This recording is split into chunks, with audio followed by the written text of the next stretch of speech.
All right, everything should be okay. I apologize for the wait. I'm just going to double check one last time that everything is good before we get started. Just want to make sure everything's okay. Let's do one last check. Yes, I think we are perfect. All right. We're good to go. All right. Thank you guys all for listening. My name is Xavier Board. Welcome to WMUC Sports. New show. X is on the board. For anyone who is new and is just tuning in, we're going to be talking some Maryland basketball specifically, mainly for the most part. We'll see how it goes. We'll mix in some national stuff in there.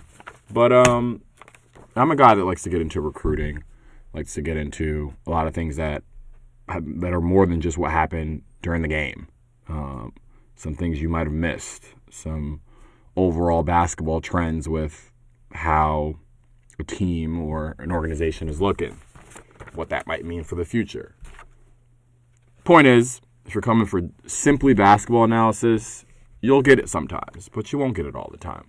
But thank you guys all for listening. My name is Xavier Board. Let's get started with the show. So as you guys will see the sideboard on the side that's basically going over what we're going to be talking about. And I can't help but to bring up what just happened this past weekend with Maryland and Michigan. And I feel like every year for a certain team, there is a game that determines how good you are. And what I mean by that is when you play this team, you're able to see, well, are we at this level, or are we at this level, or are we just okay? And for Maryland, considering they've played some quality opponents, but Michigan is easily going to be the best team they've played all year. And I think it was a sign of where Maryland really lies. And if you watch the beginning of the season and how they started and how some games they were here and then they were blown out by Iowa, it was like, whoa, I don't know if this is a sinking ship or not. I think this weekend was an encouraging sign for Maryland.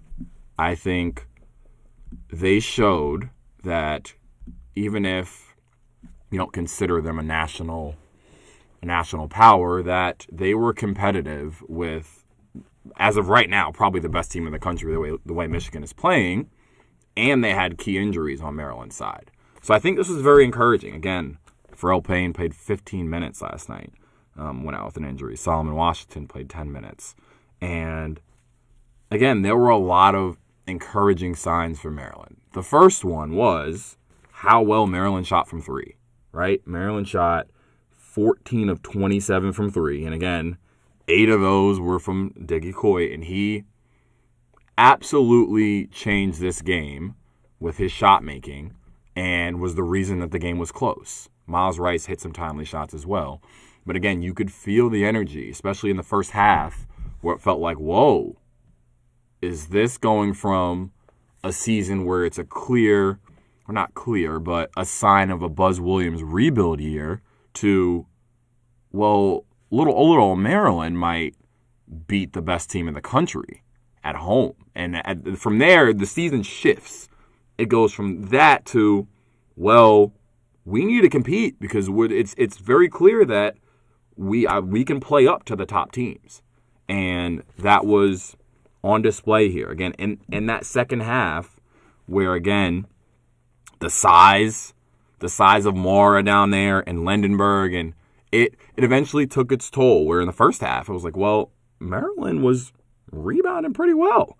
Maryland actually out-rebounded Michigan. And it's like when you look at that front court and their size, you're like, there's no way that Maryland is going to out-rebound Michigan. And they did it. And it was an encouraging sign. Again, when I'm looking at, especially watching Maryland beginning of the season, it was very clear that outside shooting could potentially be a problem.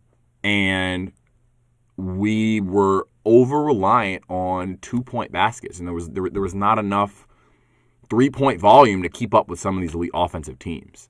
And again, if we're I'm not going to say 14 for 27 is something you're going to expect from Maryland every week, but if that's a sign of what's to come, and the guard play from Coit, and we can keep just seeing steps from Darius Adams. Like we're aware of how high he was ranked and some of the expectation that he had coming in, but it's very clear that the expectations have to temper down a little bit.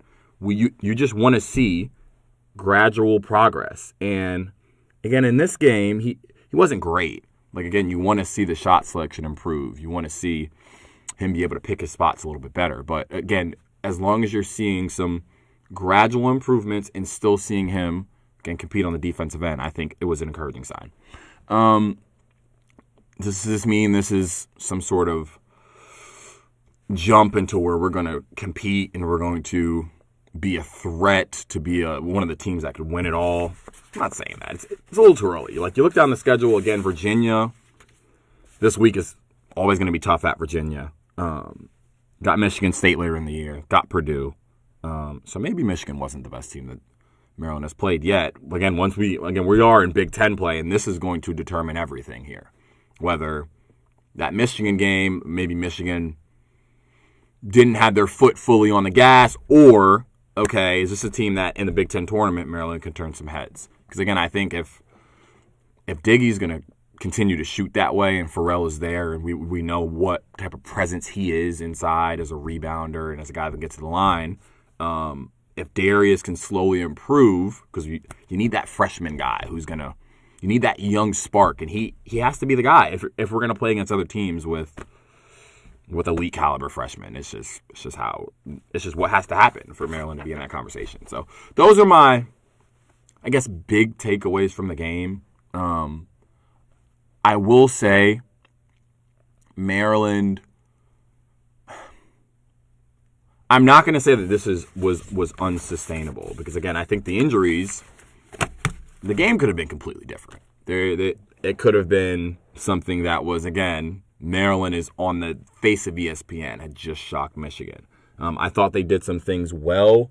They didn't really shoot well from the line. Again, you can't really blame a specific thing here. I thought Maryland played up to the competition, and I'm proud of how they played, and I thought they looked well in defeat. You obviously don't want to hear that as a Maryland fan, but they did. I think Buzz had them prepared. Let's transition to this now. Buzz Williams, and I think there is, when he came in, and we've seen Buzz at 4 different schools at this point, and if you're a fan of college basketball and you've seen him around, you know what type of impact Buzz can make on a school if you give him some time. Again, if you've seen him at Marquette, again, he was good right away, and you could see what he was capable of as a coach if you let him bring in his guys and establish a culture. And the same thing happened at Texas A&M, to where when you give the guy the resources, he can change. I'm not going to say he is a Coach Cal upper echelon type of coach, but you got to give him time. And I think for there to be any sort of conversation about the job that Buzz is doing in year 1, I think is extremely unfair to him. It's extremely unfair.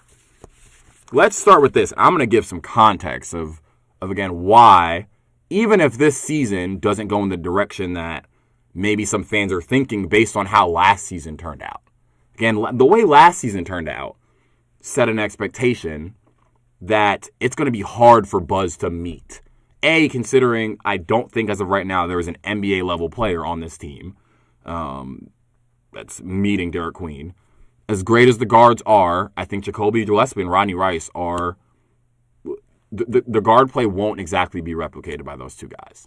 That's just the honest truth right now. And Buzz is trying to establish a culture. And from all Buzz Williams teams, you know that they want to play defense, they are tough, and they are hard-nosed.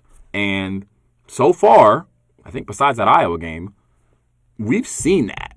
And I'm not going to classify this as a rebuild year. I think that is disingenuous to Maryland fans who deserve a reason to want to see their teams be competitive. So I'm not going to label it that. But for some context, when Buzz Williams started coaching, besides Marquette, which Marquette he came in and he was instantly excellent.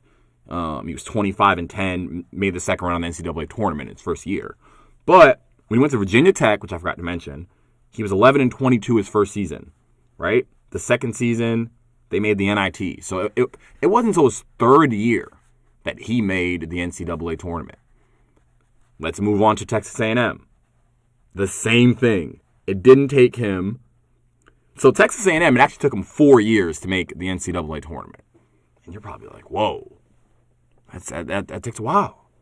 For a guy who's considered a winner, that seems like a long time. Again, that's just the reality of things. It's very rare that you see a program change and that change leads to direct success in the first year. Again, you can notice when a coach takes over a program, some changes in how the team is prepared and the effort given or whatever the case may be, but that might not always translate into wins. So I think with Buzz, I think any sort of judgment, also considering he's bringing in, as of now, a top 5 recruiting class in the country, the signs are positive here. Again, I'm not going to say, well, Maryland fans, you've got to wait 3 years till you really can say something about what's going on. But if you look at Buzz's track record, you see once he gets accustomed and he's in that third year, the success is there. It's there. Again, it's there. The resume speaks for itself. So I think that's really something that a lot of people need to keep in mind here. Maryland has, again, obviously with the whole Kevin Willard thing, there is a sense of wanting to move on from that whole situation and to build something new. And again, Maryland fans probably don't want to hear that as of right now, considering they've had some coaches who've had some long tenures. Shuffling coaches is probably not something most fans want to see, but moral of the story is give Buzz some time. His track record proves it.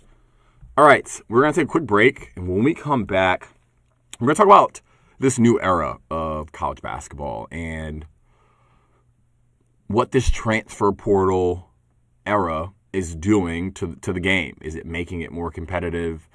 Is it making it worse? We're going to be talking about that.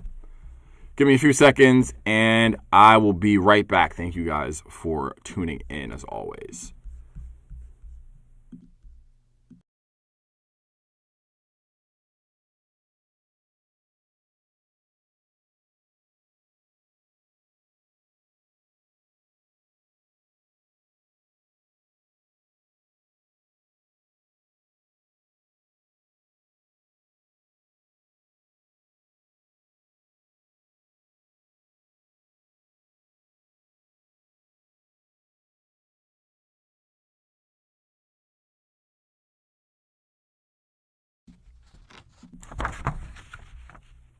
All right, let's transition to this. So, as most people are probably aware, the transfer portal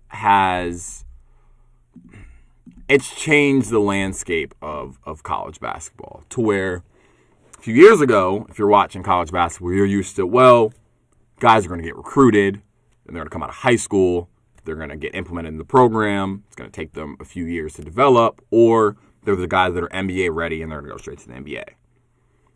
This form of college basketball is a lot different. It is changing how coaches are assembling their rosters to where coaches are not, unless you're a top 20, 30 recruit, you're most likely not going to play over that transfer that's coming in from a top school who that coach already knows is ready to play.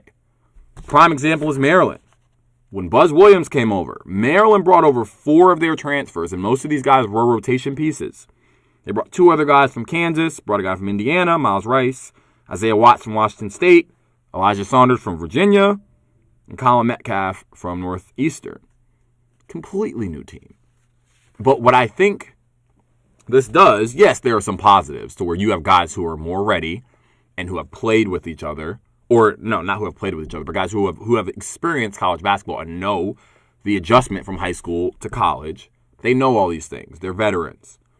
The downside to that is when you've got teams, especially like St. John's, who will come in now with an entire new group and not coming in with the freshman who's developed to the sophomore, and then the sophomore's developed to the junior, and the guys who've been around each other, they've got to build this continuity in one season. And a lot of times that takes a while. Even if you bring in a bunch of juniors and seniors from different schools, that doesn't mean, well, just because they're upperclassmen, they're all going to mesh easily. No, you have to build a form of chemistry. And I think when you're coming in with a whole team full of transfers, it's harder to do that. And again, you see the blueprint of some teams. And for St. John's, it hasn't gone great because they're bringing in a bunch of new guys from a bunch of different schools who haven't played with each other. And if you're going to schedule tough games early on, you're going to learn that you're going to take some losses you don't want to take because you're playing against teams like Purdue who have been with each other for years. All of them have played together for years. The definition of continuity. They know where their best players are going to be, et cetera, et cetera. So, again, for Maryland, Maryland does have some guys who've played with each other. A few guys from Texas A&M and Kansas. But for the most part, completely new identity for Maryland basketball. Now, again, I think this era of the transfer portal is a huge example of that. And it's going to continue now because the players have even more freedom. Think what you want about the players getting paid. I'm not here to talk about that. I'm not here to talk about that. I'm talking about the impact that it has on the game of basketball. Yes, now, also another part of it is that not necessarily transfer portal, but again, a lot more international guys are coming in and playing college basketball, not the NBA. And those guys tend to come in and be more experienced and more NBA ready, especially as freshmen. But, again, as all these guys are shuffling to team, and this organization thinks, well, we had a bad year, but we can sign 3 of the 4 top transfers, and everything works. Sometimes, I don't have the examples off the top of my head, but again, that's just not the complete blueprint to success, to where I don't necessarily feel that every top institution should be like, well, we're not going to recruit high school players, and we're only going to recruit guys that we know are ready right now from different schools. I think there still is value in recruiting that freshman and letting that freshman develop and play to his sophomore year and his junior year and have guys who started together ascend together. I think there is value in that, and that ultimately increases your continuity as a team. So, again, that's why, I think John Calipari, there's still some guys, and obviously those are teams that have one and done, so obviously they're still recruiting freshmen, but I still think there's some value in it. Say what you want. Let me know what you guys think about it. That's pretty much going to wrap up what we're talking about with the transfer portal. I think as it continues to grow, I still do think, this is the last thing I will say, there needs to be, and I can't remember exactly who said this, but there needs to be at least a rule that once you transfer the first time, the second time you transfer, you have to sit. The first time, you can transfer wherever you want, don't have to sit.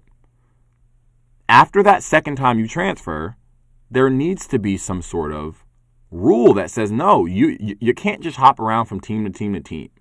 And I understand giving power to the players. I completely get it.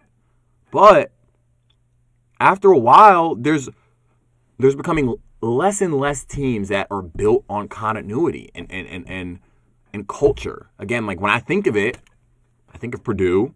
I think of Villanova. Who else do I think of when I think of teams that are always just have a team full of guys you know like to play with each other and have been around with each other for a while? Wisconsin. I don't know. There's other teams I'm blanking on. But again, I still think there's value in that. And as that pertains to Maryland, again, I think Maryland, they're going to bring in some talented freshmen, but at the same time, let these freshmen play with each other and kind of see that rise to ascension where it's like, no, if the season goes bad, let's tear everything down, let's bring in a whole new group of transfers, and let's hope it works. I think a lot of teams are doing that. don't know how successful it'll be in the long run. Let's transition to this before we end off today's show. Around the NCAA, and I'll say this too.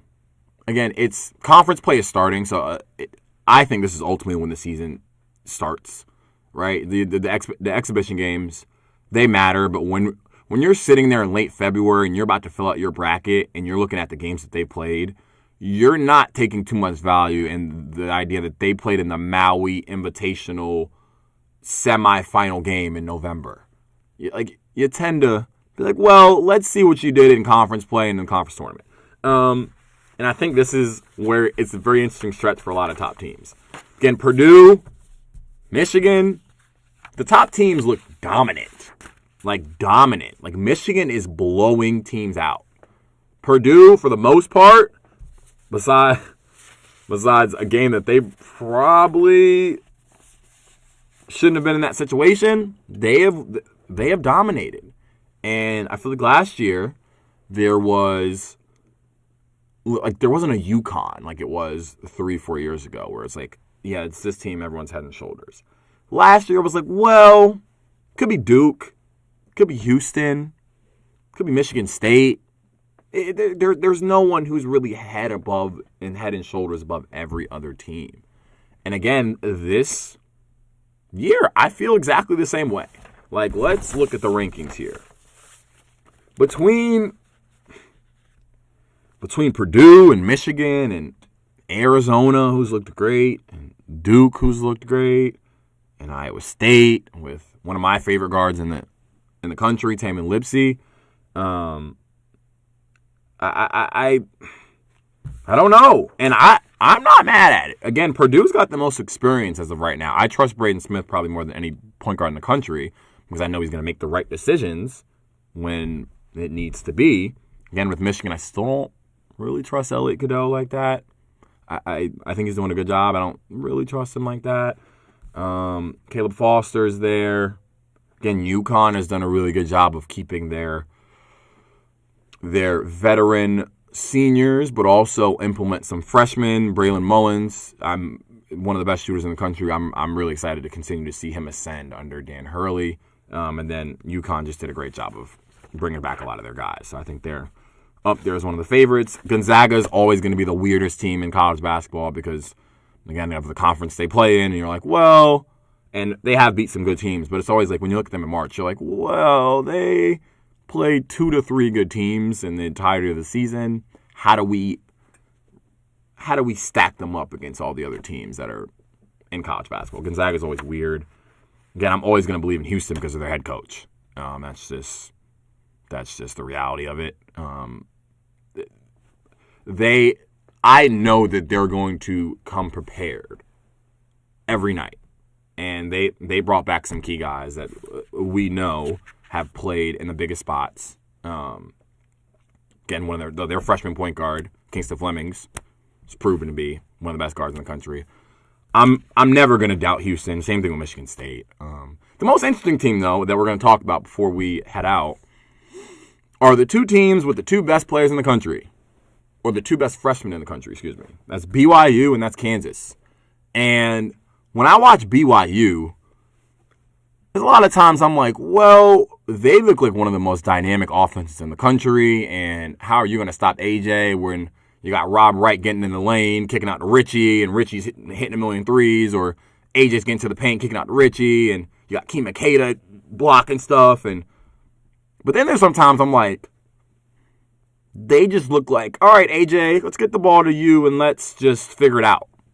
And I don't know if there is enough continuity and structure in their offense at times that I think they could be a little ISO ball dependent. And I hope that changes. Again, I think Kansas, switching gears, I think they needed these games without Darren Peterson to really figure out who they are and not be, again, so freshman reliant. Darren's still got the hamstring thing, but we will see how that turns out. When you got a team with a freshman and you know the freshman's the best guy on the team, it's an adjustment for some of the guys who've already been there and how they fit in now and what the culture is. So look out for BYU and Kansas. Let's see if there is some some growth, again, within AJ and Darren, but the team being able to figure out how to mesh around that freshman. I think it's something very interesting to look at. I don't have any national championship favorites as of right now. It's too early. I need to get a little bit more into Big Ten play. Let me get a little bit into January, and I'll have something for you. That's going to basically wrap up X's on the Board radio show. Thank you guys so much for listening. For those who have missed it, again, we talked about the Maryland and Michigan takeaways, thoughts on Buzz Williams' first year so far, the transfer portal and what that's going to look like, this new era of college basketball and the transfer portal, and just a big look at the NCAA and what to look out for as the season progresses. So, thank you guys for listening. We should be live every Wednesday. We will update. I will give an update as things go, but expect to see me on Wednesdays at 7 o'clock. Thank you guys for listening. X is on the board.